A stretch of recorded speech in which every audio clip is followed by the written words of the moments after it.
Namo Tassa Bhagavato Arahato Samma Sambuddhassa Namo Tassa Bhagavato Arahato Samma Sambuddhassa Namo Tassa Bhagavato Arahato Samma Sambuddhassa ခရီးကနေ2010ခုနှစ်နိုဝင်ဘာလ30ရက်အင်္ဂါနေ့ဒီကနေ့တို့ကာမပစ္စည်းနဲ့ပတ်သက်ပြီးတော့ဒါလေးလာကြားနာကြရအောင်အဲဒီကာမပစ္စည်းနဲ့ပတ်သက်ပြီးတော့သူ့ရဲ့သဘောတဘာဝဒီကိုမပြောကြမီဟောကြမီဥစွာပရမကာမပစ္စည်းရဲ့ပါဠိတော်များကိုဒါယုတ်ဖတ်ဥစွာကြရအောင်ကာမပစ္စယောတိကုသလကုသလံကာမံဝိပါကာနံကန္တာနံကတတာကြရူပနံကာမပစ္စယေနပစ္စယောစေရဏသမယုတကာနံဓမ္မာနံသံသမုဒ္ဒနာနိဇာရုပနံကာမပစ္စယေနပစ္စယောကာမပစ္စယောတိကာမပစ္စည်းဟူလေကကုသလကုသလကုသိုလ်အကုသိုလ်ဖြစ်သောကာမနာတက္ခိကစေတနာကံတိဝိပါကာနာကျိုးဝိဘေဖြစ်ကုန်သောခန္ဓာနိစ္စနမခန္ဓာတို့အား၎င်းကတတာရူပနိစ္စကမဇာယုတို့အား၎င်းကာမပစ္စယေနမျိုးစေတဘာဝကာမပစ္စယတတ္တိဖြင့်တနည်းကောင်းစွာသို့မိသိသိစင်အပ်သောမျိုးစေသည်အညွန့်အညောက်ဤဖြစ်ခြင်းကအမွေရာလုံးလာဤအဖြစ်ဖြင့်ကျေစုပြုတကဲ့သို့မျိုးစေဒီဟုသောကာမပစ္စယတတ္တိဖြင့်ပစ္စယောဥပါကာရကောကျေစုပြုတတ်သည်ဟောသည်ဖြစ်၏စေရနာစေတကုယုတ်90၌ရှိသောစေတနာတကုယုတ်90သည်ကာမယုတ်တကာနံရှင်ပဲဖြစ်ကုန်သောဓမ္မနိစ္စစိတ်စေတရိတ်တရားတို့အား၎င်းသံသမုဋ္ဌာနာနံထိုစေရနာကြောင့်ဖြစ်ကုန်သောရူပနိစ္စစိတ်တစယုတ်ပရိဒဏိကမ္မဇာယုတ်တို့အား၎င်းကာမပစ္စယေနယောဇေတိဟုသောကာမပစ္စယတတ္တိဖြင့်ပစ္စယောဥပါကာရကောကျေစုပြုတတ်သည်ဟောသည်ဖြစ်၏ဒါတော့ပါဠိတော်ရဲ့အဓိပ္ပာယ်ပေါ့ဒီကာမပစ္စည်းနဲ့ပတ်သက်ပြီးတော့လေ့လာစရာအမှန်များပါတယ်နော်အမှန်လည်းကျေဝန်းပါတယ်အဲ့တော့တိထိုက်တဲ့အားလေးတွေဒါသိရအောင်ပေါ့နော်တို့တဖြည်းဖြည်းနဲ့ဒါသွားကြတာပေါ့ဒီမှာကာမပစ္စည်းဆိုတာဒီမှာသူ့ရဲ့ကိစ္စနဲ့ကိစ္စရှိပါတယ်နော်ဘာနဲ့တူတယ်လဲဆိုတော့ဒီမှာမျိုးစေ့နဲ့တူပါတယ်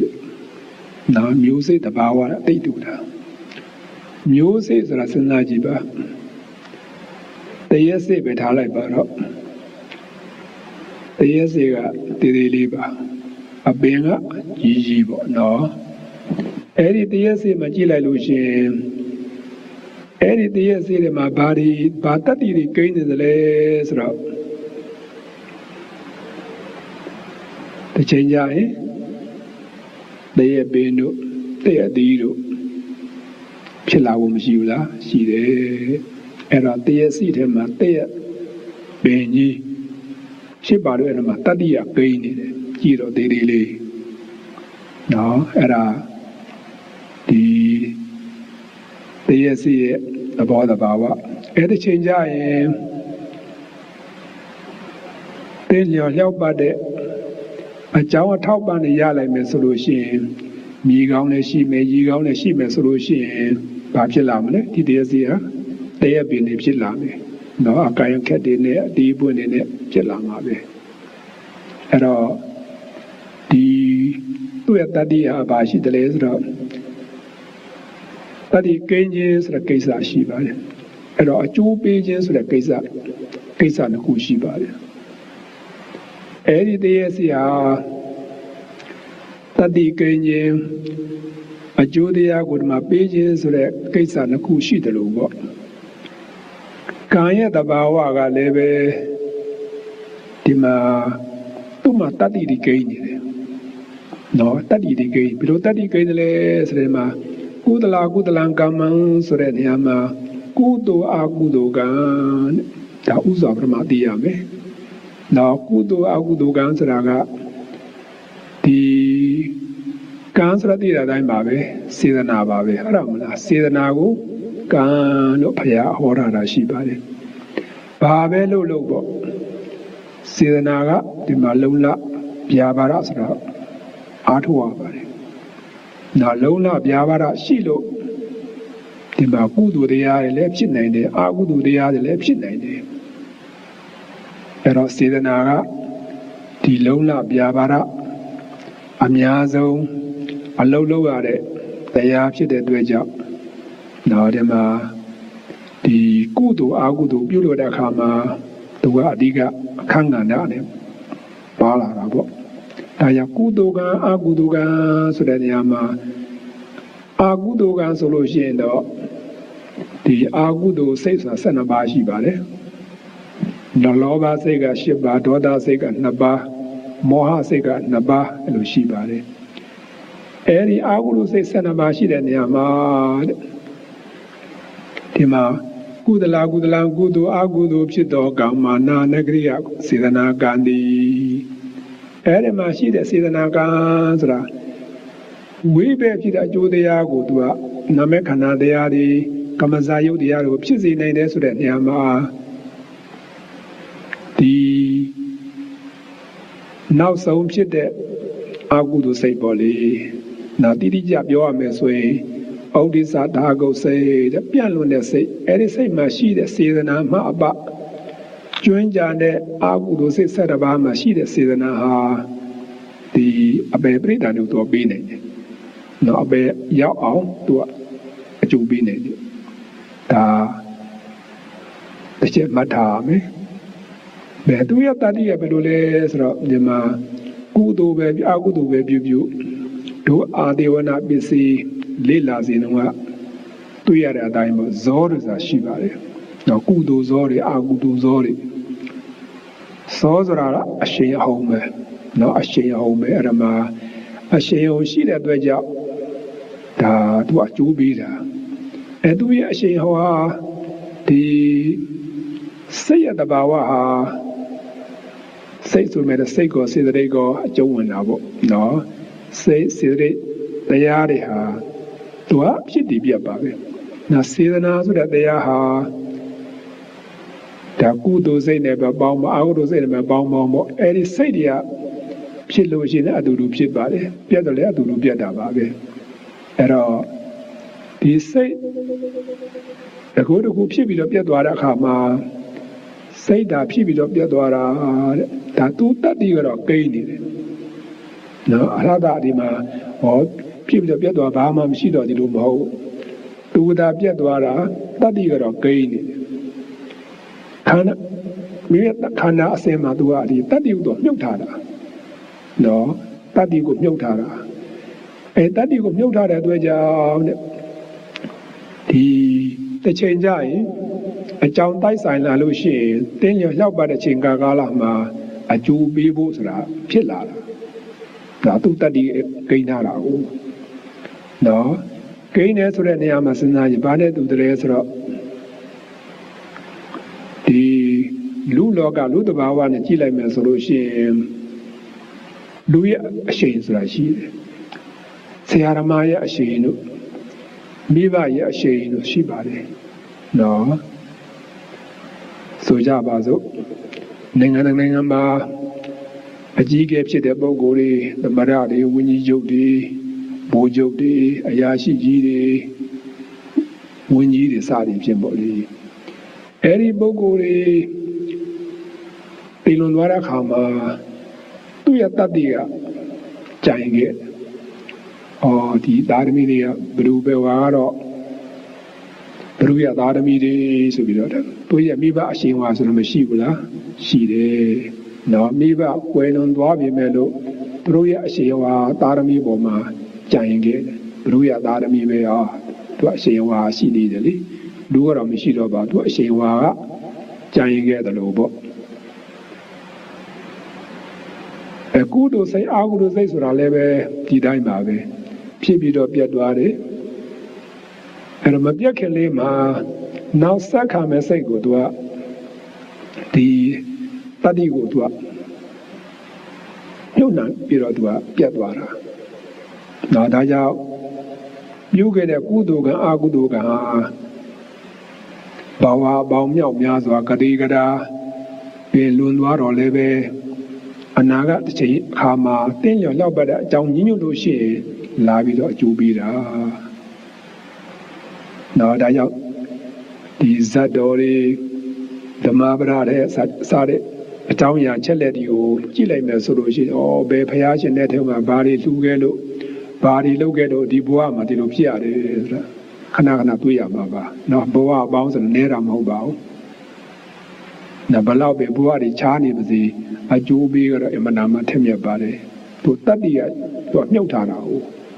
နော်တတ္တိကမြုပ်ထားတာအဲ့တော့အကျိုးပေးဖို့အတွက်ကဘာရှိတယ်ဒီမှာဇောဆိုတာရှိပါတယ်နော်အဲဇောတွေကဒီကုသိုလ်ပဲအကုသိုလ်ပဲလို့တို့ဒီကာမဘုံမှာသူကကာမဇောဆိုတာ9ကြိမ်ဖြစ်ပါတယ်နော်ကာမဇော9ကြိမ်ဒီပရမဇုံဖြစ်တဲ့ဇောဆိုတာစိတ်ပါပဲနော်ပရမဇုံဖြစ်တဲ့ဇောစိတ်ဟာသူကစပြီးတော့ဖြစ်ချင်းဆိုတော့အင်းအားသိမကောင်းလာပါဘူးအင်းအားသိမကောင်းလာတဲ့အတွက်ကြောင့်သူဒီဘဝမှာပဲသူအကျိုးပေးတာနော်ဒီဘဝမှာပဲအကျိုးပေးမှာပဲတကယ်ကြီးမားတဲ့အကြောင်းတရားဒီနဲ့ပြည့်စုံမယ်ဆိုလို့ရှိရင်တော့ဒါကြီးကျယ်အကျိုးပေးမှာပေါ့ကြီးမားတဲ့အကြောင်းမပြည့်စုံလို့ရှိရင်တော့ဒါထိုက်တဲ့လောက်တော့အကျိုးပေးမှာပဲတကယ်လို့များကြိုးပေးဖို့မှမရဘူးဆိုလို့ရှိရင်သူကဟောတိကံဖြစ်သွားတာပေါ့နော်ပရမဇောစေတနာရဲ့သဘောဟာအဲ့လိုရှိပါတယ်အဲ့ဒါတာရကပြစရာတော့အများကြီးပါပဲဆိုကြပါစို့ဒီကုသိုလ်ကနဲ့ပတ်သက်ပြီးတော့ဗောလေဒီပရမဇောစေတနာကြိုးပေးဖို့အတွက်ကခဏနဲ့ကြာဦးကြမှာပါနော်စင်သာဘဝနေပြီးတော့ပြုံးနိုင်တည်းဖြစ်သွားတာနော်ခဏကြာမယ်ပေါ့နော်ဒါဘုရားရှင်လက်ထက်တုန်းကလေအဲ့တော့အဲ့ဒီလိုပြုံးနိုင်ဒီအကျိုးပေးဖို့အတွက်ထူးထူးခြားခြားကျိုးပေးဖို့အတွက်ကဘာလိုအပ်တယ်လဲဆိုလို့ရှိရင်အလှူဒါန်းနဲ့ပတ်သက်လာလို့ရှိရင်လှူဒါန်းတဲ့ပုဂ္ဂိုလ်ရဲ့တဏ္ဍာမှာစေတနာတရားဆိုတာကြီးမားမားရှိရမယ်။နော်စေတနာကြီးမားမားရှိရမယ်။လူရန်မွေရဒါနဝုထုကလည်းတရားတစ်ဖြစ်ရတဲ့အလှူလည်းဖြစ်ရမယ်။နော်တရားတစ်ဖြစ်ရတဲ့ဝုထုပစ္စည်းလည်းဖြစ်ရမယ်။အလှူကံပုဂ္ဂိုလ်ပဲမှာအနာဂံတော်၎င်းအရာဟန္တာတော်၎င်းဖြစ်ရမယ်။အဲ့ဒီဘုရားယဟန္တာကလည်းပဲဒီနိရောဓဓမ္မဘတ်မှာဝန်စားကာစလည်းဝန်စားပြီးကာစလည်းဖြစ်ရမယ်အဲ့ဒီအင်္ဂါ၄ချက်ညီလို့ရှိရင်လှူဒါန်းတဲ့ပုဂ္ဂိုလ်မှာ ဒီပရမဇောစေတနာကျိုးပြီးပြီးတော့ခါတယ်စင်ရသာဘဝနေပြီးတော့တထေကြီးဖြစ်သွားနိုင်တယ်အဲဒီလေးချက်ကိုမှတ်ထားပါနောက်တစ်ချက်ကစေတနာကြီးမားမားရှိရမယ်အကြီးမားမားတန်တန်ရှင်းပေါ့နော်ဒီဒုတိယချက်ကလူတန်းဘွယ်ရဒါနဝုထုရတယ်တရားတစ်ပြည့်ရရှိတဲ့ဝုထုပစ္စည်းဖြစ်ရမယ်သုံးချက်ကအလူကံပုဂ္ဂိုလ်ဟာအနာဂံတော်၎င်းဖယားဟနာတော်၎င်းဖြစ်ရမယ်လေးချက်ကတဲ့နိရောဓဓမ္မဘဝန်စားပြီးကစားဖြစ်ရမယ်ဘာကြောင့်လဲဆိုတော့ဒီစဉ်းစားကြည့်ပါနောက်လူရန်တဲ့ပစ္စည်းကလည်းအမှန်တန်တန်ရှင်းစင်ကြယ်လို့စေတနာအမှန်တန်မဖြူစင်လို့အားကောင်းလို့အလူကပုဂ္ဂိုလ်ဆိုတာနာဂယဟနာဓမ္မာရိပြည့်စုံတဲ့ပုဂ္ဂိုလ်စိတ်တဲ့အမှန်တန်စင်ကြယ်တဲ့ပုဂ္ဂိုလ်သာမန်စင်ကြယ်ုံနဲ့မကပါဘူးနိရောဓဓမ္မဘမှာဝင်စားပြီးကားစားဆိုတော့အမှန်တန်မှာတန်ရှင်းစင်ကြယ်တဲ့အချိန်ဖြစ်တယ်။ဒါကြောင့်အဲဒီပုဂ္ဂိုလ်ကိုမိမလှူလိုက်ရမယ်ဆိုလို့ရှိရင်တော့ဒါပြုံးနိုင်တထေကြီးဖြစ်သွားနိုင်တယ်။နောက်ဘုရားရှင်လက်ထက်တုန်းကဒီမဟာတို့ဘာတို့နော်တွေ့ရပါလိမ့်မယ်။ဒီရှင်မကရပအစရှိတဲ့သံဃာတော်ရှင်မြတ်ဒီကိုအဲလူဒါနဲ့ရလို့စင်တာဘုရားတတိဖြစ်တယ်ဆိုတာခဏကြောက်ပါပါအဲ့ဒါဟာပြုခဲ့တဲ့ကိုယ်တဲ့ပရမဇောစေတနာကအကျိုးပေးလိုက်တာအဲ့ဒါတော့အကြောင်းမပြည့်စုံတဲ့ခါကျတော့တဲ့ဒီလိုဖြစ်နေသေးတယ်ဆိုတော့ပြုခဲ့တဲ့ကုသိုလ်တရားဟာဒီဘဝမှာအကျိုးပေးပါလေပရမဇောစေတနာဘယ်လိုအကျိုးပေးမလဲဆိုတော့ကိုယ့်ရဲ့စီးပွားရေးတွေကောင်းလာမယ်ကျမ်းမာရေးတွေကောင်းလာမယ်တပါတော့ဘဝချီးမွမ်းခြင်းလည်းခံရမယ်နာစိတ်ချမ်းသာမယ်စရှိသည်ဖြစ်ပေါ့ဒါပရမဇောစေတနာဒီခုဘဝမှာလည်းအကျိုးပေးပါပဲအဲ့တော့ပြုခဲ့တဲ့ကံဆိုတာစဉ်းစားကြည့်ပါတခုလည်းပြုတာမဟုတ်ပါဘူးကံပေါင်းမြောက်များစွာပြုကြပါတယ်ကုသိုလ်ကံကောအကုသိုလ်ကံကောကောင်းတာကောမကောင်းတာပြုကြပါတယ်အဲ့တော့ကံနဲ့အကျိုးပေးမယ်ဆိုတော့ဒါလည်းမဟုတ်ပါဘူးဟုတ်တယ်မလားအဲ့တော့တင်းလျောအကြောင်းတိုက်ဆိုင်မတင်းလျောရောက်ပတ်တဲ့ကံကအကျိုးပေးသွားတာပါပဲအကျိုးပေးခွင့်မရတဲ့ကံကြတော့ဘာဖြစ်သွားမလဲအဟောတိကံဖြစ်သွားတာပေါ့နော်ဒါကြောင့်ယူမှတ်ဖို့ကပရမဇောစေတနာကဒီဘဝတွေပဲသူကအကျိုးပေးလိုက်ကျိုးပေးတယ်ဒီဘဝကအကျိုးပေးခွင့်မရဘူးဆိုလို့ရှိရင်အဟောတိကံဖြစ်သွားတာစဉ်းစားကြည့်လေတို့စေဝါပစ္စည်းတွေကိုဝယ်ပြီးတော့တောက်သုံးတယ်လို့ပေါ့အဲ့တော့ဆေးကတောက်စရာကတော့အများကြီးဆိုတော့ဒီပစ္စည်းပဲတောက်ရင်းနဲ့တချို့တော့ဆေးတွေကမတောက်မိပြီးတော့ဘာဖြစ်သွားမလဲတက်တန်းအောင်ကုန်သွားမလားတက်တန်းကုန်တော့တောက်လို့မရတော့ဘူးပေါ့ဒီသဘောပေါ့နော်အဲ့ဒါပြုခဲ့တဲ့ကံနဲ့အများကြီးဆိုတော့အကျိုးပေးတဲ့ကံအကျိုးပေးပြီးတော့အကျိုးပေးဝင်မရတဲ့ကံကြတော့အဟောတိကံတက်တန်းကုန်သွားတာပေါ့ဒီလိုလည်းမှတ်လို့ရပါတယ်အဲ့တော့ဇောဖြစ်တဲ့အခါမှာအာဒေဝနာပစ္စည်းတို့ကလေးလာထားတဲ့အတိုင်းပေါ့ပရမဇောဆိုတဲ့ဒီဇောဟာဒုတိယဇောသူကကျေစုပြုတာအားရှိအောင်ကျေစုပြုတာဒုတိယဇောနဲ့ပြီးတတိယဇောသူကျေစုပြုသွားတာပေါ့လေဇောခုနှစ်ကြိမ်ရှိတဲ့နေရာမှာတဲ့ဒီအထက်မြတ်ဆုံးကတော့စဉ်းစားကြည့်သဒုဒ္ဒဇောပါပဲ၄ခုမြောက်ဇောဆိုတာအထက်မြတ်ဆုံးပါပဲ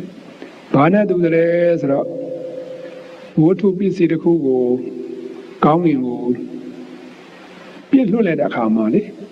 အရှိန်နဲ့တက်သွားတာတက်သွားပြီးတော့ဒီမှာပရမဇောပုံစံမျိုးပေါ့ပရမဒုတိယတတိယသဒုဒ္ဒဇော၄ခုမြောက်တာအထက်ဒါအင်းအားအကောင်းဆုံးပါပဲနောက်ကြတော့၅ခုမြောက်၆ခုမြောက်9ခုမြောက်ကြတော့အရှိန်ကကျလာတာတတမဇောတဲ့နောက်ဆုံးဖြစ်တဲ့9ခုမြောက်ဇောဟာ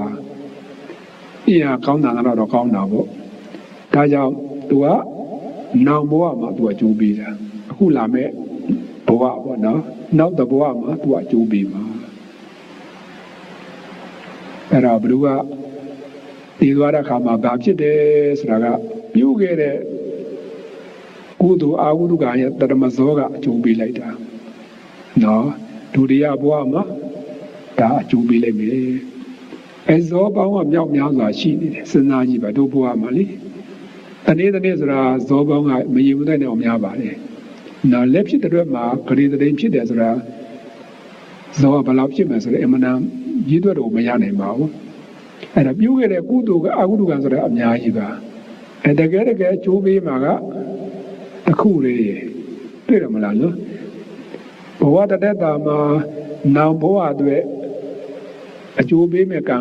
ကတသမဇောတစ်ခုတည်းအကျိုးပေးတာအဲ့တသမဇောဒုတိယဘဝမှာအကျိုးပေးခွင့်မရတဲ့ဇောတွေဘာဖြစ်သွားမလဲဆိုတော့ခုနပြောသလိုတက်တန်းနဲ့ကုန်ပြီးတော့ဘာမှအကျိုးပေးခွင့်မရတော့ပါဘူး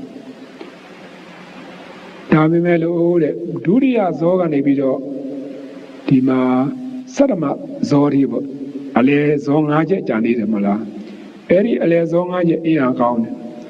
အင်အားကောင်းတဲ့အတွက်ကြောင့်တဲ့တို့မှာသာတရဘဝကနေပြီးတော့နိဗ္ဗာန်မရောက်မချင်းနော်ဘဝပေါင်းကရေကရာပဲလွန်လာပြီမဲ့လို့သူ့ရဲ့တတ္တိကိုသူကမြုပ်ထားတာနော်ခန္ဓာစဉ်မှာသူကတတ္တိကိုမြုပ်ထားတဲ့အတွက်ကြောင့်အကြောင်းညင်ညွတ်လာလို့ရှိရင်သူကအကျိုးပေးမှာပဲအဲ့လောက်တတ္တိရှိတာနော်အလဲဇော၅ချက်ကဘဝပေါင်းမြောက်များစွာအကျိုးပေးနိုင်ပါတယ်ပဋိသန္ဓေအကျိုးကိုလည်းပေးနိုင်တယ်ပိုးဒီအကျိုးကိုလည်းပေးနိုင်ပါတယ်နော်ပဋိသန္ဓေအကျိုးဆိုတာကဘုံဘဝတစ်ခုမှာပဋိသန္ဓေရရှိအောင်သူလည်းအကျိုးပေးနေတယ်ပိုးဒီအကျိုးဆိုတာပဋိသန္ဓေနောက်မှာပေါ့ပဋိသန္ဓေစိတ်ဒီပြီးတဲ့နောက်မှာဒီခန္ဓာကိုယ်ကြီးယုတ်နံတရားကြီးကိုဆက်လက်ပြီးတော့ဒါအကျိုးပြုတာဒါပုဒ္ဓိကာလခေါ်တာအဲဒီပုဒ္ဓိကာလကိုလည်းဥသွားပြီးတော့အကျိုးပြုပေးနိုင်ပါတယ်အမှန်တတ်ဒီအမှန်ကောင်းပါတယ်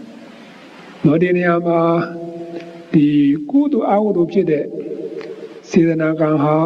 တဲ့ဒီမှာဝိပါကနာကျိုးဝိပဲဖြစ်ကုန်သောခန္ဓာနိစ္စခန္ဓာတို့အား၎င်းကတ္တရူပနိစ္စကမဇာယုတို့အား၎င်းဒီနာမခန္ဓာတရားတွေဒါနံတရားတွေပေါ့စိတ်တရားတွေပေါ့ဒီကတ္တရူပဆိုတာကဒီမှာကတ္တရူပနိစ္စဆိုတာကမဇာယုဆိုတာကာညံဖြစ်တဲ့ယုတ်ပရိသန္တိယုတ်တွေပေါ့ဒီအဲ့ဒါကိုဘာခေါ်တယ်လဲဆိုတော့လေပရမပိုက်ကလေကုသလံကာမဝိပါကနံခန္ဓာနံကတ္တဇရူပနံကာမပိစေယနာပိစေယောနာနခဏိကကာမလို့မှတ်ပါနာနခဏိကကာမနာဆိုတာတခြားစီပေါ့ခဏဆိုတာအချိန်ကဘယ်လိုလဲဆိုတော့ပြုတဲ့အကုသိုလ်ကအာရုံပြုတာကတစ်ချိန်အကျိုးပေးတဲ့အခါကျတော့နောက်တစ်ချိန်နောက်ဘဝဒီလိုကြွားကြမှုရှိပါတယ်အခုချက်ချင်းအကျိုးမပေးဘူး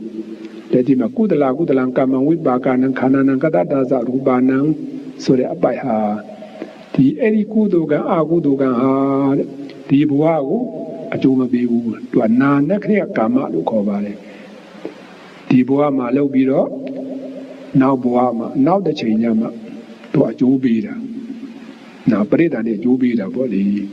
အဲနောက်တစ်ခုစေတနာတံမြို့ကနာဓမ္မနံဒါနမုဋ္ဌာနိဇရူပနံကာမပိစေနပိစေယောနောက်တစ်ပိုက်ကပါလဲဒါဟဇာတကာမလို့ခေါ်ပါတယ်အတူတူကဖြစ်ပြီးတော့ဒီဘဝမှာသူကကြိုးပေးမှာအဲ့ဒါတဖြည်းဖြည်းနဲ့သွားကြမှာပေါ့အခုပြောချင်တာကဘာလဲဆိုတော့နာနခရိကကာမတဲ့ပြုတဲ့အချိန်ကတစ်ချိန်အကျိုးပေးတဲ့အချိန်ကတစ်ချိန်အချိန်ချင်းကွာတယ်နော်အချိန်ချင်းကွာတယ်အဲ့တော့ကစဉ်းစားကြည့်ပါတဲ့လူလောကမှာလေသိရင်ပဲသွားမလဲဆိုတာဒါကာမပစ္စည်းအကြောင်းသဘောပေါက်လို့ရှိရင်တော့ဒါဘာမှတန်တရားရှိစရာမလိုပါဘူးသိရင်ပဲသွားမလဲဆိုတာလေအဲ့တော့ကိုယ့်ရဲ့ကုသိုလ်ကံအကုသိုလ်ကံအားလျော်စွာဒါ30ဘုံမှာတင်းချော်တဲ့ဘုံကိုသူသွားမှာပဲ ဒါကာမနိယာမနော်ကာမနိယာမသဘောတဘာဝအတိုင်းကိုသွားမှာခုနပြုခဲ့တဲ့ကံဟာသူလည်းဖြစ်တည်ပြက်ပဲဖြစ်တည်ပြက်ပဲသူတတ္တိကကြာနေတဲ့အတွက်ကြောင့်သူကကျိုးပေးမယ်နော်အဲ့တော့ပရမဇောစေတနာကဒီဘဝကိုကျိုးပေးမယ်တရမဇောစေတနာနောက်ဆုံးပြက်စေတဇောကနောင်ဘဝကိုကျိုးပေးမယ်အကျိုးပေးတဲ့အခါမှာတဲ့ဒီပရိသန္တိ၄မျိုးကိုသူကအကျိုးပေးမှာပဲနော်ပရိသန္တိ၄မျိုးဒါမှတ်ထားသင့်ပါတယ်ဟိုငကောကဟိုစိတ်ပိုင်းလေးလာစဉ်တုန်းကတော့ပြောတာရှိပါတယ်နေ့ကအတော်ကြားနေပြီနော်အတော်ကြားနေပြီဆိုဒီနေရာမှာထပ်ပြီးတော့ပြောရဖို့ရှိပါတယ်ပရိသန္တိ၄မျိုးဆိုတာကဒုက္ခတိအဟိပရိသန္တိနော်ဒုက္ခတိအဟိပရိသန္တိအပယ်လေးပုံကိုသွားပြီးတော့ဒါဖြစ်မဲ့ပရိသန္တိစိတ်ပေါ့အဲ့ဒါကိုဒုက္ခတိအဟိပရိသန္တိဒုက္ခတိဆိုတာမကောင်းတဲ့ပုံဘဝနော်မကောင်းတဲ့ပုံဘဝဒုက္ခတိအဟိပရိသန္တိအဲ့ဒီပရိသန္တိစိတ်ကအဟိစိတ်ထဲမှာရှိတဲ့အာကုသလဝိပဿနာရဏပေါ့ဒီကြကြပြောမယ်ဆိုလို့ရှိရင်ဒါတလောက်ထိမသွားပဲနဲ့တာမန်ပဲမှတ်ပါလွယ်ကူအောင်ပေါ့နော်ဒီဒုက္ခတိဘုံဘဝမှာသွားပြီးတော့ပရိသန္တိဖြစ်တဲ့စိတ်ဟာဒုက္ခတိအဟိပရိသန္တိခေါ်ပါတယ်ဒါတစ်ချက်ရမယ်နောက်ဒုတိယတစ်ချက်ကဘာလဲဆိုတော့ဒုက္ခတိအဟိပရိသန္တိနောက်ဒုက္ခတိအဟိဒုက္ခတိဆိုတာကောင်းတဲ့ဘုံဘဝတော့မှန်ပါရဲ့ဒါပရိသန္တိစိတ်ကအဟိထဲမှာရှိပါတယ်နော်အဲ့ဒါကိုဒုက္ခတိအဟိပရိသန္တိဆိုတာရှိပါတယ်နောက်တာရယမြောက်ပရိသန္တိကဘာလဲဆိုတော့ဒွိဟိပရိသန္တိဒွိဟိပရိသန္တိဒွိဟိ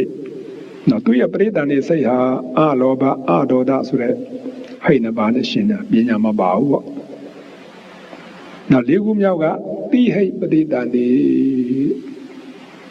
ပရိသန္တိကတော့ဒါအလောဘအဒေါသအမောဟဆိုတဲ့ဟိတ်သုံးပါးနဲ့ရှင်းပြီးတော့ဖြစ်တဲ့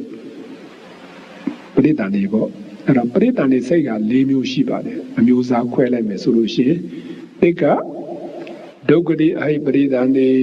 ဒုတိယမြောက်ကဒုက္ခတိအဟိပရိသန္တိနံပါတ်3ကဒွိဟိပရိသန္တိ၄ကတိဟိပရိသန္တိ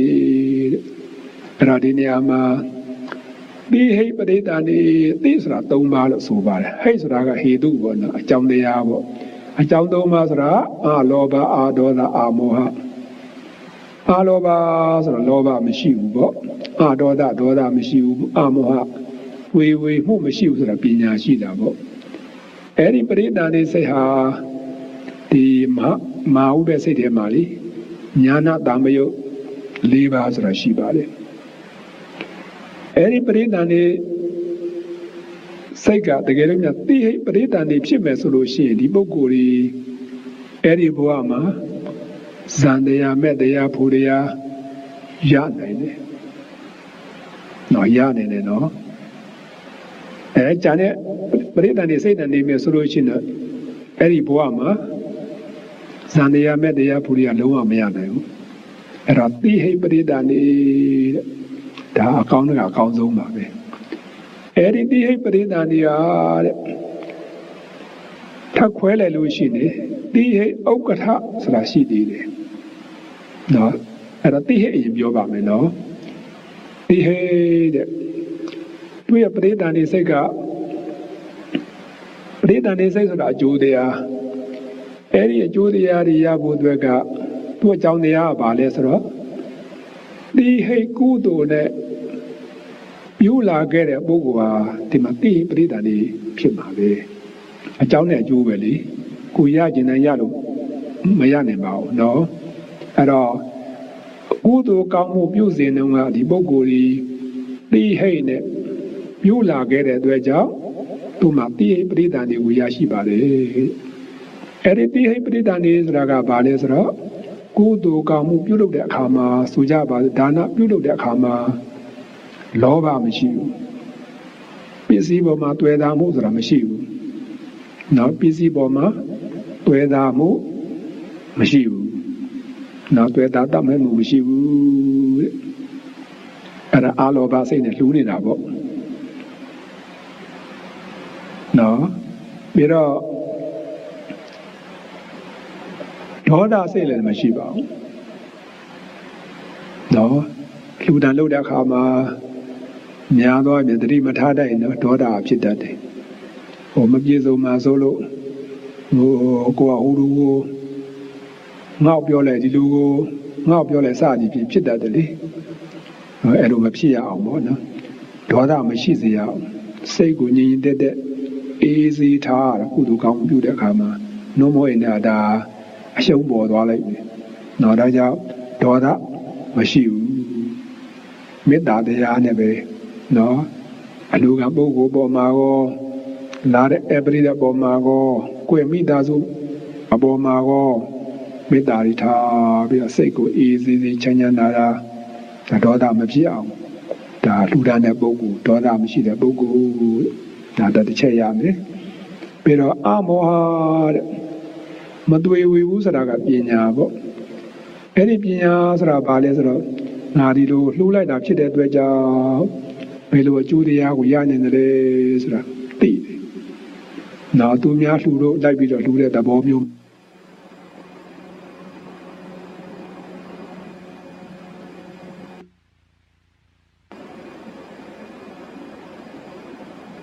ဟုတ်လေသိလို့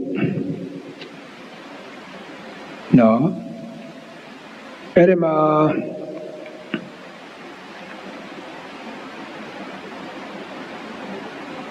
ပစ္စည်းပေါ်မှာကောဒီမမြဲတဲ့သဘောဆင်းရဲတဲ့သဘောအဆိုးမရတဲ့သဘောလက္ခဏာသုံးပါးသိပြီးတော့လေဆင်ញင်တယ်နော်ဆင်ញင်မှုပြုတယ်အဲ့ဒါလိုလှူဒါန်းတဲ့အခါမှာလောဘလည်းမဖြစ်ဘူးဒေါသလည်းမဖြစ်ဘူးမောဟလည်းမဖြစ်ဘူးတကယ်လွတ်ကျွတ်ရဲရောလှူဒါန်းတယ်မေတ္တာရှိနဲ့စိတ်အေးချမ်းချမ်းနဲ့ဒေါသမပါဘဲနဲ့မေတ္တာတရားနဲ့လှူဒါန်းမယ်ပြီးတော့ပညာလည်းပါပြီးတော့လှူဒါန်းမယ်ဆိုလို့ရှိရင်တဲ့အဲ့ဒါတိဟိကုသိုလ်လို့ခေါ်ပါတယ်နော်တိဟိကုသိုလ်ဝါမြဝန္တာလေးရှိတယ်နော်ပညာလည်းပါတယ်သူတော်ဘာတိုက်တွန်းလို့လှူဒါန်းတာမဟုတ်ပဲနဲ့ကိုယ့်ရဲ့စေတနာကိုယ်နှုံသားနဲ့ပေါ်ပေါက်လာတဲ့တရားတရားစေတနာကြောင့်ပညာကြောင့်လှူဒါန်းတာဖြစ်တယ်ပေါ့လှူဒါန်းတဲ့အခါမှာမလှူဒါန်းပြီးလှူဒါန်းစေလှူဒါန်းပြီးလောဘဒေါသမောဟတရားတွေကမရှိအဲ့တော့ရိုးမှတ်မယ်တိဟိဆိုတာလေရိုးတိဟိဆိုတာကလှူဒါန်းတဲ့အခါမှာဝါမြဝန္တာရှိမယ်ဝါမြဝန္တာမရှိတာတော့မှပဲတည်ငြိမ်ပေါ့နော်စိတ်ထဲမှာအေးစေးစေးလှူတယ်ပေါ့တဏ္ဍရှင်ရင်လေးနဲ့ပညာလည်းပါမယ်သူတစ်ပါးတွေကနေပြီးတော့တိုက်တွန်းစရာမလိုပဲနဲ့လှူဒန်းတယ်ပေါ့ဒါတဲ့အကြမ်းပြမှတ်ထားလိုက်ပေါ့လှူဒန်းတဲ့အခါမှာတဲ့မလှူဒန်းပြီးလှူဒန်းစေလှူဒန်းပြီးကာလသုံးပါးမှာလောဘဒေါသမောဟမဖြစ်ဘူးအဲ့ဒါဒီတိဟိဟာရိုးတိဟိမဟုတ်တော့ပါဘူးတိဟိဥက္ကဋ္ဌလို့မှတ်ပါတိဟိဥက္ကဋ္ဌကုသိုလ်နော်တိဟိဥက္ကဋ္ဌကုသိုလ်ရိုးတိဟိကပါလေဝေါမြဝန္တာရှိမယ်ပညာပါမယ်ဘယ်လိုမှတိုက်တွန်းတာမရှိပဲနဲ့နော်စိတ်ထဲမှာအာရှိပါရှိပေါ့နော်လှူဒန်းလိုက်ပဲဒါတိဟိပေါ့ဒါတွေမကပဲနဲ့ဒီအလောဘအဒေါသအမောဟတွေခြံရံပြီးတော့နေမယ်နော်အလောဘအဒေါသအမောဟဆိုတာဘာလဲလောဘမဖြစ်ဘူးဒေါသမဖြစ်ဘူးမောဟမဖြစ်ဘူးအဲ့ဒါလိုအလောဘအဒေါသအမောဟဆိုတဲ့ဟိတ်သုံးပါးနဲ့လည်းခြံရံပြီးတော့ဖြစ်နေမယ်ဆိုလို့ချင်းဒီအလှူတွေ တိဟိဥက္ကဋကုသိုလ်လို့ခေါ်ပါတယ်တိဟိဥက္ကဋကုသိုလ်ဖြစ်တဲ့အခါကျတော့အကျိုးပေးတော့ဘာအကျိုးပေးမလဲတိဟိဥက္ကဋတိဟိပရိသန်နေအကျိုးပေးမယ်တိဟိပရိသန်နေအကျိုးပေးမယ်တိဟိပရိသန်နေအကျိုးပေးတဲ့အခါကျဒီပုဂ္ဂိုလ်ဒီအဲ့ဒီဘဝမှာဇန်တရားမဲ့တရားဖူတရားရနိုင်တယ်ဒါစဉ်းစားကြည့်နော်လူဒန်းတဲ့အခါမှာလူဒန်းတော့နာစိတ်ထားတော့စိတ်မထားတတ်ဘူးဆိုရင်တော့ဒါဇန်တရားမဲ့တရားဖူတရားအကြောင်းမှထောက်ပံ့ဆိုတော့မဖြစ်နိုင်ပါဘူး။ဒါတစ်ချက်မှတ်ရမယ်နော်။ခေါ်လူဒန်းတဲ့အခါမှာဝမ်းမြောက်ဝမ်းသာတော့ရှိပါတယ်။ပညာလည်းပါပါရဲ့။နော်ကိုယ့်ရဲ့တရားတရားဒီမှာအာရှိပါရှိနဲ့ကိုယ်နှလုံးသားနေပြီးတော့ပေါ်ဖွာတဲ့စေတနာကြောင့်ကိုလှူဒန်းလိုက်တယ်ပေါ့ဘယ်လိုမှတိုက်တွန်းလို့ဒါအာနာပါနာလှူတာမဟုတ်ပါဘူးဒါပေမဲ့လို့လှူဒန်းတဲ့အခါမှာလောဘတွေခြံရမယ်ဒေါသတွေခြံရမယ်မောဟတွေခြံရမယ်ဆိုလို့ရှိရင်တဲ့တိဟိတော့တိဟိပါပဲတိဟိဩမကလို့ခေါ်ပါတယ်နော်တိဟိဩမကကုသိုလ်ဩမကဆိုရုပ်ညံ့တာနော်ဥက္ကဋဆိုတာမုံမြတ်တာနော်ဒါဩမကဆိုတာယုံညာတာအဲ့တော့တိဟိတော့တိဟိဖြစ်ပါရဲ့ပညာတော့ပါပါရဲ့ဒါမဲ့ကုသိုလ်မပြုခင်ပြုစေပြုပြီးချိန်ကာလမှာလောဘဒေါသမောဟခြံရံလိုက်မယ်ဆိုလို့ရှိရင်ဒီကုသိုလ်ဒီဘာခေါ်မလဲတိဟိဩမကကုသိုလ်ဒါယုံညာတဲ့တိဟိကုသိုလ်ဖြစ်သွားပြီယုံညာတဲ့ဒီကုသိုလ်ဖြစ်တဲ့အတွက်ကြောင့်အကျိုးပေးတော့ဘာအကျိုးပေးမလဲသတိလားဒွိဟိပရိသန်တွေသူအကျိုးပေးမယ်ဒွိဟိပရိသန်တွေရရှိမှာပေါ့နောက်တော့အကျိုးပေးတော့ဒွိဟိဆိုတော့သူ့ရဲ့ပရိသန်တွေစိတ်ဒီဒွိဆိုတာနှစ်ပါးပေါ့အလောဘအဒေါသဆိုတဲ့ဟိတ်နှစ်ပါးနဲ့တော့ရှင်ပါတယ်အမောဟဆိုတဲ့ပညာနဲ့မရှင်ဘူးပညာနဲ့မရှင်တဲ့အတွက်ကြောင့်ပရိသန်ဒီမျိုးစေ့ကညာနဲ့မရှင်တဲ့အတွက်ကြောင့်အဲ့ဒီဘဝမှာဘလောက်ပဲတရားအားထုတ်ဇန်တရားမဲ့တရားဖူတရားအနိဗ္ဗာန်တရားဆိုတာလုံးဝမရနိုင်ဘူးစဉ်းစားကြည့်နောက်လှူဒါန်းတာဘလောက်အရေးကြီးတယ်ဆိုတာလေနောက်သိအရေးကြီးပါတယ်နော်ဥက္ကဋဖြစ်ပေမဲ့တိဟိဖြစ်ပေမဲ့လို့တကယ်လို့လောဘဒေါသမောဟခြံရံလို့ရှိရင်အကျိုးပေးတဲ့အခါမှာဒွိပရိသန်တွေအကျိုးပြီးတော့အဲ့ဒါမှဘလောက်နစ်နာတော့စဉ်းစားကြည့်ပဲအညာနစ်နာတာနော်ဒါကြောင့်အလှပြုတိုင်းမှာဒါသတိထားပြီးပါနော်ဝတ္ထုပစ္စည်းပေါ်မှာတတ်မဲ့မှုတွေ့တာမှုဆွဲလန်းမှုမရှိစေရဘူးအဲ့မှာဒေါသမထွက်အောင်ဒါထိန်းထားရမယ်နပညာပါနဲ့လှူဒါန်းနိုင်ရမယ်ဒါမှကိုယ်ချွေနေစာတောင်းမှုရှိဘယ်လောက်ထိတောင်းမှုရှိလဲဆိုတော့စဉ်းစားကြည့်ဒီပရိသတ်နဲ့ကြိုးပြီးတော့ဇန်တရားမဲ့တရားဖူရိယနိဗ္ဗာန်တရားရရှိနေတဲ့သဘောအဖြစ်သွားမှာတော့သိအရေးကြီးတယ်နော်နောက်ဒုတိယကဘာလဲဆိုတော့ဒီဒွိဟိပရိသတ်နဲ့နေတဲ့ပုဂ္ဂိုလ်များဘာကြောင့်ဒွိဟိဖြစ်ရတယ်ဆိုတဲ့အခါကျတော့လှူဒါန်းတဲ့အခါမှာလေသူများလှူဒါန်းတာတွေ့ရတော့လေကိုလိုက်ပြီးတော့လှူဒါန်းတာပဲစိတ်ထဲမှာတော့ဘာမှဒီအကျိုးတရားဆိုတာမမြင်ပါဘူးတော့ဉာဏ်သိမပါဘူးပေါ့လေဒီအာလောဘဆိုတာအဲ့ဒီပေါ်မှာပစ္စည်းပေါ်မှာတာယာမှုတတ်မဲ့မှုတော့မရှိဘူးပေါ့အာဒေါသအလှူခံပုဂ္ဂိုလ်ပေါ်မေတ္တာတရားတော့ရှိပါတယ်ဒေါသတော့မရှိပါဘူးဒါမဲ့ပညာကမဲ့ခါကြတော့ပညာမပါတဲ့ခါကြတော့အဲ့ဒါဒီကုသိုလ်ကိုဘာခေါ်မလဲဒွိဟိကုသိုလ်လို့ခေါ်ပါလေဟိတ်နှစ်ပါးနဲ့တာရှင်တဲ့ကုသိုလ်ပေါ့ဒွိဟိကုသိုလ်ကအစနာကြည့်ပါသူ့မှာလဲဒွိဟိဥက္ကဋဒွိဟိဩမကနှစ်ပါးရှိပါတယ်နောက်ဒွိဥက္ကဋတဲ့ဒွိဩမကနော်လူပြုတဲ့ခါမှာလေဒီပရမလောဘဒေါသနဲ့မရှင်မဲနဲ့ပေါ့နော်သူအလှလုပ်တဲ့ခါမှာမလှုပ်ခင်လှုပ်ဆဲလှုပ်ပြီးအချိန်ကာလမှာဒီမှာလောဘဒေါသလည်းမဖြစ်ဘူးပေါ့အ အာဟုတို့လည်းမချမ်းရအောင်ပေါ့လေအဲ့ဒါကြိုးပေးတဲ့ခါကျတော့ဒွေဟိပရိသတ်နေကြိုးပေးမယ်ဒါပညာကမဲ့တဲ့အတွက်ကြောင့်ပရိသတ်နေစိတ်ကလည်းပညာမပါဘူးပညာမပါတဲ့အတွက်ကြောင့်အဲ့ဒီဘဝမှာဇန်တရားမဲ့တရားဖို့တရားမရနိုင်ဘူးအဲ့ဒါဒွေဥက္ကဋ္ဌဒွေဩမကတဲ့လူတန်းတဲ့အခါမှာဟိတ်နှပါနဲ့တာရှင်းပါတယ်ပညာမပါဘူးပညာမပါတဲ့အပြင်အလှနဲ့ပတ်သက်ပြီးတော့လောဘတရားတွေဒေါသတရားတွေမောဟတွေကခြံရံပြီးတော့ဖြစ်နေမယ်ဆိုလို့ရှိရင်အဲ့ဒီအလှဟာဒွေဟိတ်လည်းဖြစ်ရသေးတယ်ရုပ်တဲ့ညုံညာနဲ့ဆိုတော့ဒွေဩမကကုသိုလ်ဒွေဩမကကုသိုလ်ကဘာအကျိုးပေးမလဲဆိုတော့ဘာအကျိုးပေးမယ်ထင်တယ်လေဒီမှာသူကတိအဟိပရိသတ်နေအကျိုးပေးမယ်နော်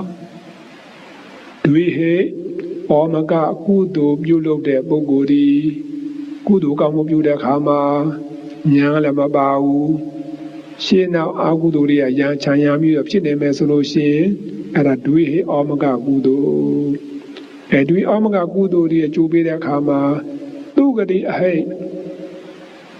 ပရိသတ်နေကျိုးပေးမယ်သူကတိအဟိပရိသတ်နေဆိုဘယ်လိုလဲဆိုတော့ကုသိုလ်လုပ်တဲ့ခါကျတော့ဘယ်ဘုံဘဝရောက်မလဲဆိုသူကတိပေါ့နော်ကောင်းတဲ့ဘုံဘဝလူဘဝရောက်မှာပေါ့အဲ့ဒါသူကတိဟိပုဂ္ဂိုလ်ဆိုတာဘယ်လိုလဲဆိုတော့ဒီနေရာမှာနတ်ဖြစ်မယ်ဆိုရင်လေစတုမာရိဘုံအပါဝင်စရင်ဝင်ပေါ့လေဒါမဲ့အဲ့ဒီနတ်ပြည်6ထပ်မှာတော့မနေနိုင်ပါဘူးလူပြည်လူလောကမှာမြေကြီးကတည်ပြီးတော့မြေကြီးပေါ်မှာအဲ့မြေကြီးပေါ်မှာစားပေါ့လေအဲ့ဒီနတ်မျိုးစားနတ်အသေးဖွဲတွေတော့ဖြစ်နိုင်တယ်ကစနာကြီးကောင်းတဲ့ဘုံတော့ကောင်းတဲ့ဘုံပါပဲဒါမဲ့လို့နတ်တာပြောရတာနော်အမနံပိတာတာလေးပါပဲနော်အမနံဆင်းရဲပါတယ်ဘုံပိမှလည်းမရှိဘူးချိုးများမြေကြီးကနေရတယ်မြေကြီးပေါ်မှာပဲစားနေရတယ်ဒါဘုံမနိကအတူရာလို့ခေါ်တာပေါ့နော်ဒီမြေကြီးကိုမီးပြီးတော့နေကြတဲ့အတူရာတွေပေါ့နော်ဒါပိတာတာပါပဲဘာကြောင့်ဒီလိုဖြစ်ရတယ်ဆိုတော့သူရပရိသတ်နေစိတ်ကသူကတိအဲဘုံတော့သူကတိဘုံပါပဲဒါပရိသတ်နေစိတ်အဟဲတဲ့ကုသလဝိဘေပေါ့ကုသိုလ်ကြောင့်ဖြစ်လာတဲ့အာဟိပရိသတ်နေပေါ့အဲ့တော့အကျိုးပေးတတ်တာဖြစ်ခြင်းကြဘလို့မှဖြစ်ခြင်းကြပါဘူးမဖြစ်ခြင်းမဲ့လို့လှုပ်တဲ့ကံကခုနပြောသလိုဉာဏ်ကလည်းမပါဘူးလောဘဒေါသမောဟတရားတွေခြံရံပြီးတော့နေမယ်ဆိုလို့ရှိရင်တော့ဒါနတ်ဖြစ်လေအဲ့ဒီနတ်အသေးစားအသေးဖွဲနတ်တွေပဲဖြစ်မှာပဲအဲ့ဒီကလူဖြစ်မယ်ဆိုရင်ကဘာဖြစ်မလဲဆိုတော့အမေဝမ်းမာနေစဉ်ကတည်းက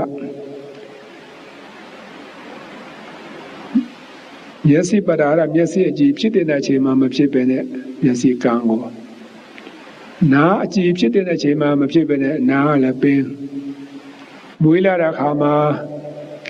အင်္ဂါလည်းခဏလည်းမဆုံးအဲ့ဒါကြောက်မပြည့်တဲ့ပုဂ္ဂိုလ်ပေါ့နော်အစွမ်းအားဒီသူ့ရဲ့ပရိသတ်နေစိတ်ပါခေါ်မလဲသူကတိအဟိပရိသတ်နေစဉ်းစားကြည့်ဘာကြောင့်ဒီလိုဖြစ်ရတယ်ဆိုတော့ကုသိုလ်ပြုစေနှုံးကအသိဘုရားကုသိုလ်ပြုစေနှုံးကသူခင်ဗျာပညာလည်းမပါဘူးပညာမပါတဲ့အပြင်လောဘဒေါသမောဟတွေနဲ့နော်အဲ့တော့တို့မြန်မာနိုင်ငံမှာနေစဉ်တော့ခဏခဏသတိပေးပါတယ်ကိုယ်နဲ့နေဆက်တဲ့ပုဂ္ဂိုလ်နွေရာကြီးကြရင်ရှင်ပြီးဟန်ကခဏခဏပတ်တိုင်းတော့ပါပဲအဲ့ဒါမှဘာကျွေးတတ်တယ်ဆိုတော့ဓမ္မောက်တော်၎င်းမုံငါးတော်၎င်းကျွေးတတ်တာလူကများတယ်ဆိုတော့လေမုံငါကျွေးတဲ့ခါကျတော့ဘာလုပ်ကြရလဲတည်တဲ့အတိုင်းပါပဲကိုတော့ရှိလားမရှိတော့တော့ပြောတတ်ပါအရင်တော့ကလီစေးဆိုတာရှိတယ်ကာနာကလီစေးသွားပြီးတော့ငါးတွေဝဲရတယ်မနှဲပါဘူးငါးတွေထောင်ကြီးတောင်းချင်ပါပဲငါးအရှင်ကောအသေးကောငါအသေးသေးလေးတွေလေအဲ့ဒါကြုံမိရတာမှတတ်တာပဲမုံငါချက်ဖို့တွေ့လေ အဲ့ဒါစဉ်းစားရင်ကုသိုလ်ပြုတဲ့အခါမှာစဉ်းစားတာကြည့်ပြီးတော့ဒီလောဘဒေါသမောဟနဲ့ခြံရံပြီးတော့ဖြစ်နေတာအဲ့ဒီကုသိုလ်ဘာကျိုးပေးမလဲဆိုတော့ခုနသူကတိအဟိပုဂ္ဂိုလ်နတ်ဖြစ်လဲနတ်အသေးဖွဲပဲဖြစ်ပိတ္တာတာဖြစ်မှာပဲလူဖြစ်မယ်ဆိုရင်စွမ်းအားတဲ့ပုဂ္ဂိုလ်နာပင်တဲ့ပုဂ္ဂိုလ်မျက်စိအလင်းမရတဲ့ပုဂ္ဂိုလ်ကြက်မပြည့်တဲ့ပုဂ္ဂိုလ်ဖြစ်မှာပဲအင်္ဂါလက္ခဏာတွေချုပ်သေးပြီးတော့လူရမဝင်တဲ့ပုဂ္ဂိုလ်ဖြစ်သွားနိုင်တယ်။တော့ကြောက်ဖို့မနှကောင်းပါလေ။ဘုရားကအကျိုးပြုလိုက်တယ်ကုသိုလ်အကုသိုလ်ကျိုးပေးတာမဟုတ်ဘူးနော်။သူ့ရဲ့ကုသိုလ်ပဲဒါသူ့ကလေးဒုဘုံလူဘွားရောက်တယ်ဆိုတာအစနာကြီးဒါကုသိုလ်ကြောင့်ရောက်တာအကုသိုလ်ကြောင့်ရောက်တာမဟုတ်ဘူး။ဒါကြောင့်ကုသိုလ်ပြုစဉ်တော့မပြုတ်တတ်လို့ရှိရင်အဲ့လိုအခြေအနေမျိုးတွေရောက်ရှိသွားနိုင်တယ်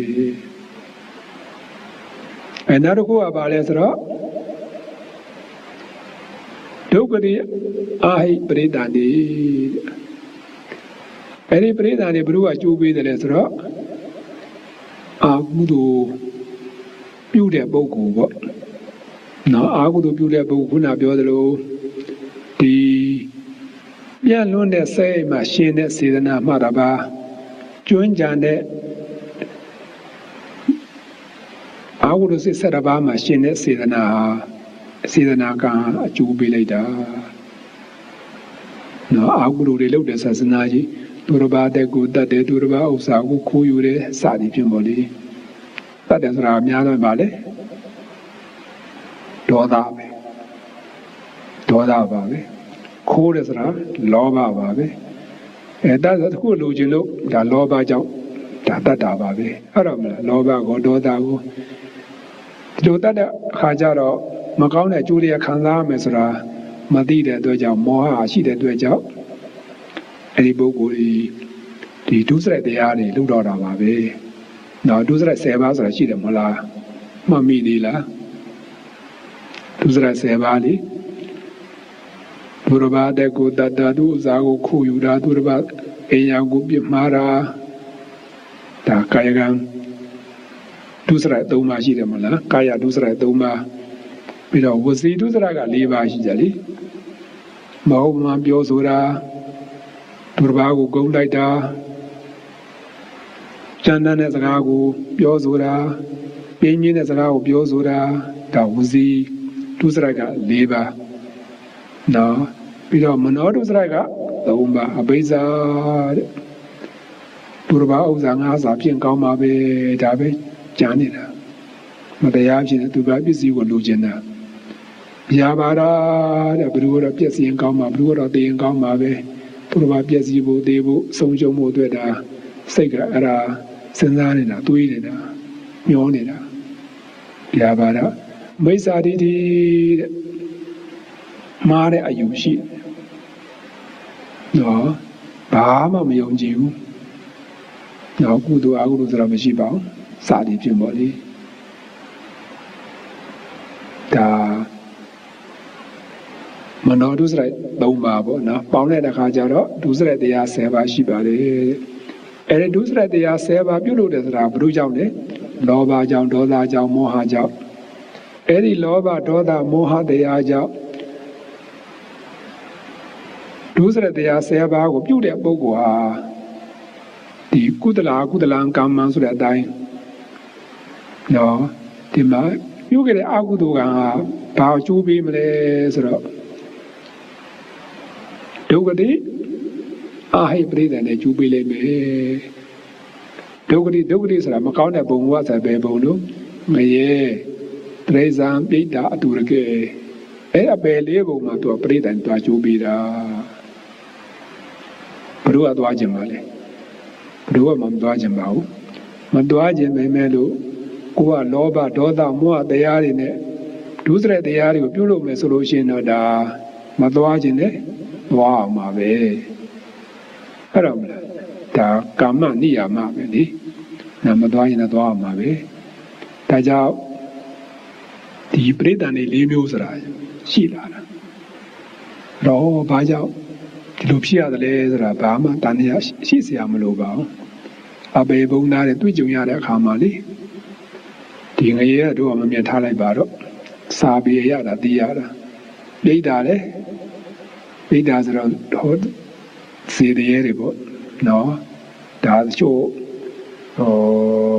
မြင်ကောင်းမြင်ပါပေါ့နော်များတော့မမြင်တာအများပါလေအတူရာဆိုတာလေပိဋ္ဌာကြီးစားတွေဒါလည်းမြင်ရခဲ့ပါလေခုမြင်နေရဘယ်လိုလဲဆိုတော့တိရစ္ဆာန်တွေဟုတ်တော့မလားတိရစ္ဆာန်အမှန်ပေါ်ပါလေလူနဲ့တိရစ္ဆာန်ဘယ်လိုအများလဲတိရစ္ဆာန်အများတာနော်တိရစ္ဆာန်အများတာဒါလူရဲ့အမှန်နဲ့ပါလေဒါကြောင့်တိရစ္ဆာန်ဘဝမှာရောက်သွားတဲ့ပုဂ္ဂိုလ်ရဲ့ပရိသန်နေစိတ်ကဘယ်စိတ်တော့ဒုက္ခတိဟိပရိသန်နေဘာကြောင့်ရောက်ရတာလဲဒုစရတရားတွေလုံးလို့ဘာကြောင့်ဒုစရတရားတွေလုံးရတယ်လဲလောဘဒေါသမောဟရှိလို့အဲ့တော့မြင်တဲ့အတိုင်းပါပဲအကုသိုလ်ကလှုပ်တဲ့အခါမှာဘယ်သွားမလဲဒုက္ခတိဘုံအပယ်လေးဘုံသွားမှာပဲနော်ကုသိုလ်လှုပ်တဲ့အခါမှာဉာဏ်ကလည်းမပါဘူးကုသိုလ်မလုပ်ခင်လှုပ်ဆဲလှုပ်ပြီးလောဘဒေါသမောဟတရားနဲ့ခြံရံပြီးတော့ဖြစ်နေမယ်ဆိုလို့ရှိရင်ဒီပုဂ္ဂိုလ်ကြီးဘယ်သွားမှာတော့ဒုက္ခတိဘုံဘဝမှာနတ်ဖြစ်လဲနတ်အသေးစားအသေးဖွေးတွေလူဖြစ်လဲအင်္ဂါလက္ခဏာမပြည့်စုံတဲ့ဒုစင်မမီတဲ့ကြက်မပြေးတဲ့ပုဂ္ဂိုလ်ဖြစ်မှာပဲနော်လူရမ်းတဲ့အခါမှာတကယ်လို့များဒီညာတော့မပါပါဘူးဒါမဲ့အလှလုပ်တဲ့အခါမှာအောက်ကုသိုလ်တရားကမချမ်းရဘူးဆိုလို့ရှိရင်ဒါတွေးပုဂ္ဂိုလ်ပေါ့နော်တွေးပုဂ္ဂိုလ်အဲ့ဒီပုဂ္ဂိုလ်ကြီးဘယ်ရောက်မလဲလူဘုံလူဘဝနတ်ဘုံနတ်ဘဝရောက်နိုင်တယ်နော်ရောက်နိုင်တယ်ဒါမဲ့လူအထက်တန်းစားနတ်အထက်တန်းစားမဖြစ်နိုင်ဘူးဘာကြောင့်လဲလူကလေးကကုသိုလ်လုပ်ကြတဲ့ညာမပါလို့နော်ညာမပါလို့အထက်တန်းစားမရောက်နိုင်ဘူးဘယ်တော့ပဲတရားဓမ္မအားထုတ်တရားမရနိုင်ဘူးဒါမှနောင်ဘဝအတွက်အကြောင်းတရားအနေနဲ့ကမဖြစ်ဘူးလားဒါကတော့ဖြစ်ပါလေတကယ်လို့များကုသိုလ်လုပ်တဲ့အခါမှာညာနဲ့လည်းရှင်မဲမလုံမီလုံစဉ်လုံဆဲလုံပြီးလောဘဒေါသမောဟတရားတွေမရှင်မဲနဲ့အာလောဘအာဒေါသအာမောဟဒီတရားနဲ့ဒါခြံရမ်းပြီးတော့နေမယ်ဆိုလို့ရှိရင်ဒီကုသိုလ်ဒီဒါတိဟိဥက္ကဋ္ဌကုသိုလ်အမနံမုံမြတ်တဲ့ဒါကုသိုလ်ဖြစ်မှာပဲအဲဒီကုသိုလ်ပြုလုပ်တဲ့ပုဂ္ဂိုလ်ကြီးဘယ်ရောက်လူဘုံလူဘဝနတ်ဘုံနတ်ဘဝရောက်မှာအဲဒီဘုံဘဝမှာတာမန်လူမဟုတ်တာမန်နတ်လည်းမဟုတ်သူများတဲ့တာမှာပဲထူးမြတ်တဲ့လူထူးမြတ်တဲ့နတ်သားနတ်သမီးဘဝရောက်မှာပဲထူးမြတ်တယ်လို့အဲ့ဒီဘဝမှာပဲသံတရားမဲ့တရားဖို့တရားရသွားနိုင်တယ်တွေ့တယ်မလားနော်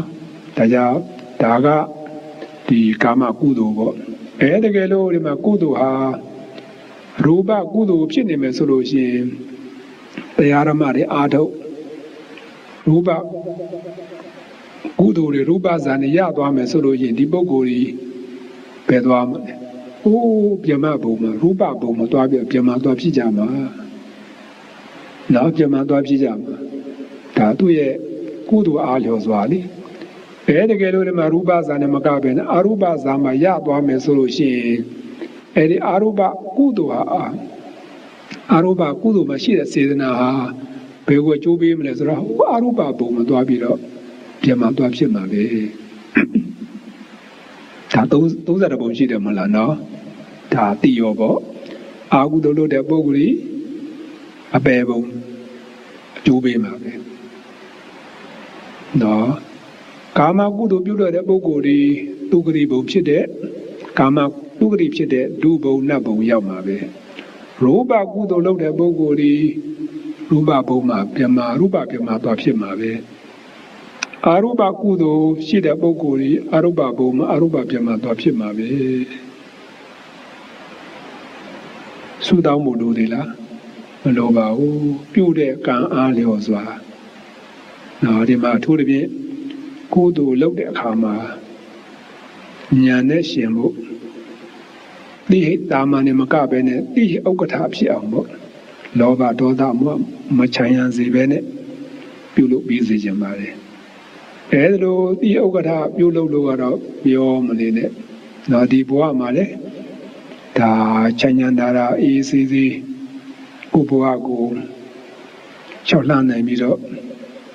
အဲဒီဘဝတွေမှာပဲဇာနေရမဲ့တရားဖူရိယဆိုတာလေရရှိစေနိုင်ပါတယ်လူစရာအာဒီဝနာပစ္စည်းအသိဘဝတော့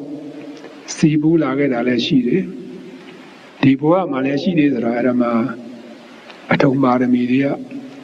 တဖြည်းဖြည်းရင့်ကျက်ပြီးတော့အကျိုးပေးလိုက်တဲ့ခါကျတော့အချိန်တန်တော့လေမိမိရဲ့လူရင်ဇာတပန်းနိုင်ရောက်သွားတယ်လို့ပေါ့အဲတကယ်လို့များအသိဘဝတုန်းကကုသိုလ်တရားတွေက90%လောက်ရှိနေပြီခုနပြောခဲ့တယ်လို့ပေါ့ဘဝပေါင်းမြောက်များစွာကပြုခဲ့တဲ့ကုသိုလ်တရားတွေဟာဒီတတိယဘဝကနေပြီးတော့ဒီအလယ်ဆုံး၅ချက်ကလေတတိယဘဝကနေပြီးတော့နိဗ္ဗာန်နဲ့အကျိုးပေးနေတယ်ဆိုတဲ့နေရာမှာတကယ်လို့များဒီအဲ့ဒီကုသိုလ်ကံကလည်းရှိနေတယ်အတိတ်ကကံနဲ့ဘယ်လောက်ပဲရှိနေပါစေဒီပြစ္ဆုတ်ပံဘဝမှာမိမိကတကားဖွင့်မပေးဘူးဆိုလို့ရှိရင်အဲ့ဒီကုသိုလ်ကံနဲ့အကျိုးပေးနေမှုဆိုတာအမှန်ခဲရင်ပါလေဒါကြောင့်ကိုကလမ်းဖွင့်ပေးတဲ့သဘောမျိုးနဲ့ကုသိုလ်ကောင်းမှုပြုရပါတယ်ကုသိုလ်ကောင်းပြုလိုက်တဲ့အခါလမ်းဖွင့်ပေးတဲ့အခါကျတော့အတိတ်တုန်းကပြုခဲ့တဲ့ကုသိုလ်ကံဟာဒါအခွင့်အရေးတွေရပြီးတော့အခုပြစ္ဆုတ်ပံကံနဲ့ပေါင်းပြီးတော့အကျိုးပေးလိုက်မယ်ဆိုလို့ရှိရင်ဒီဘဝနေပဲဒါလောကီအကျိုးတရားကိုလောကရာအကျိုးတရားဖြစ်တဲ့ဇန်တရားမဲ့တရားဖို့တရားတွေကိုရရှိစေနိုင်ပါလေတကယ်လို့များဒီဘဝမှာဆိုကြပါအတိတ်ဘဝတော့ပါရမီတွေနည်းခဲ့လို့ဒီဘဝမှာကိုကကြိုးစားပြီးတော့ကုသိုလ်တရားတွေပြီးလို့အားထုတ်တဲ့အခါမှာပါရမီတရားတွေကမပြည့်သေးဘူးဆိုလို့ရှိရင်ဘာဖြစ်မလဲဆိုတော့နောင်ဘဝမှာတိဟိပရိသန္တိတွေရပြီးတော့နောင်ဘဝမှာဒုတိယဘဝမှာဧကမုတ်ချတကယ်လို့လိုချင်မဲ့ဇန်တရားတွေရမယ်မဲ့ဖို့နိဗ္ဗာန်လည်းရရှိစေနိုင်ပါတယ်အဲ့ဒါလေးကိုသိထားစေခြင်းပါလေနော်တကယ်လို့များမိမိရဲ့ပရိသန္တိစိတ်ဒီဒွိဟိဖြစ်နေမယ်ဆိုလို့ရှိရင်ပညာကမပါတဲ့အခါကျတော့ဒီဘဝမှာဇန်တရားမဲ့တရားဖူတရားမရနိုင်ထောင်တော့ဒါမဲ့ကိုကအတတ်နိုင်ဆုံးတော့ကုသိုလ်ကောင်းမှုပြုတဲ့အခါမှာလောဘဒေါသမောဟတရားတွေမချမ်းရံဖို့ပညာပါနဲ့လှူဒါန်းနိုင်ဖို့ဒီလိုပြုလို့အားထုတ်သွားမယ်ဆိုလို့ရှိရင်နောင်ဘဝမှာဒွေပရိသန္တိမဟုတ်တော့ဘဲနဲ့တိပရိသန္တိကိုရမှာပဲနော်နောင်ဘဝဆိုတေချာပေါက်ဖြစ်သွားတာပေါ့နော်တို့ဒီဖရာရဲ့တရားတော်တွေကိုဒီပဋ္ဌာန်းတရားတော်တွေကိုလေ့လာတယ်ဆိုတာစဉ်းစားကြည့်ဒါစာတွေကလေ့လာတဲ့သဘောမျိုးမသေးရောက်စေပဲနဲ့မိမိရဲ့ယုံနာခန္ဓာမိမိရဲ့စိတ်အနေထားပြုပြင်တတ်အောင်ထားတတ်အောင်နော်ပြည့်တင်တတ်အောင်ဒါတို့လေ့လာတဲ့သဘောပါပဲနော်တည်ယူတဲ့သဘောပါပဲဒါအမှန်အရေးကြီးပါတယ်နော်အမှန်အရေးကြီးပါတယ်အဲ့တော့အလုံးတော်တရားရမများကုသိုလ်ကောင်းမှုပြုတဲ့အခါမှာသိဟိရိုးတွေမကပဲနဲ့သိဟိဥက္ကဋ္ဌကုသိုလ်ဖြစ်အောင်ဘယ်လိုလုပ်ရမလဲဆိုသိရောပေါ့နော်ဝမ်းမြောက်ဝမ်းသာလေးရှိရမယ်ဉာဏ်နဲ့လည်းရှင်းရမယ်တကယ်စိတ်ထဲမှာတခါတည်းအားရှိပါရှိနဲ့လူထားနေရမယ် နော်လှူဒန်းတဲ့အခါမှာတွေ့တာမှုဆိုတာမရှိရဘူးလှူပေးတဲ့အခါမှာနှမျောမှုဆိုတာမရှိရဘူးနော်အလှူဒန်းနဲ့ပတ်သက်ပြီးတော့ဒေါသဆိုတာမဖြစ်စေရဘူးစိတ်ကိုတည်တည်ငြိမ်ငြိမ်အေးအေးစေထားပြီးတော့လှူဒန်းတတ်ရမယ်။လှူတယ်ဆိုတာဘယ်လိုအကျိုးတရားရတယ်လဲဆိုတာတို့လေ့လာထားတဲ့အတိုင်းနော်ပိစုပန်ကိုတန္တရာကိုနော်လောကီကလောတရာကိုဒီကုသိုလ်တရားဟာအကျိုးပေးနိုင်ပါတယ်ဆိုတာသိရပါတယ်။သိရတဲ့အတိုင်းဒီလောကီကိုအကျိုးကိုမမျှော်ဘဲနဲ့လောကီအကျိုးသာသိတဲ့အတိုင်းပါပဲ။ဒါတို့ကတော့ဖြစ်တည်ပြက်ပါဘာမှမြဲတာမရှိပါဘူး။နော်အကောင်းတော့အကောင်းဆုံးကတော့ဒါမဲ့ဖို့နိဗ္ဗာန်ရောက်ဖို့အတွက်ဒါအဓိကထားပြီးတော့နော်ကုသိုလ်တရားတွေပြုလုပ်နိုင်ကြပါစေ။နာတိရဲ့ဥက္ကဋ္ဌအဆက်အခြေဒီမှာကုသိုလ်တရားတွေပွားများအားထုတ်နိုင်ကြပြီးတော့ဒီဘဝနဲ့မဲ့တရားဖို့တရားနိဗ္ဗာန်တရားကိုရယူခံစားနိုင်ကြပါစေဒီဘဝမှာမရခဲ့သည်ရှိတော့နော်အနာဂတ်ဒုရိယဘဝအတွက်ဒါအားကောင်းတော့အကြောင်းအထောက်ပံ့နေဖြစ်ပြီးတော့ဒါမဲ့တရားဖို့တရားနိဗ္ဗာန်တရားရရှိခံစားနိုင်ဖို့အာလုံးတော်ရမများဒီခုနပြောခဲ့တဲ့ကုသိုလ်တရားပြုတဲ့အခါမှာတိရဲ့ဥက္ကဋ္ဌကုသိုလ်တွေပြုလို့အားထုတ်နိုင်ကြပါစေအားထုတ်နိုင်ကြတဲ့အတိုင်းမိမိတို့မျှော်မှန်းထားတဲ့အမဲ့တရားဖို့တရားနိဗ္ဗာန်ချမ်းသာတရားကိုလည်းပဲကိုယ်တွေ့ဉာဏ်မြင်သိရှိနိုင်ကြပါစေလို့ဆန္ဒပြုတိုက်တွန်းရင်းနဲ့ဒီကနေ့ဒီတွင်ပဲတော်ကြအောင်စို့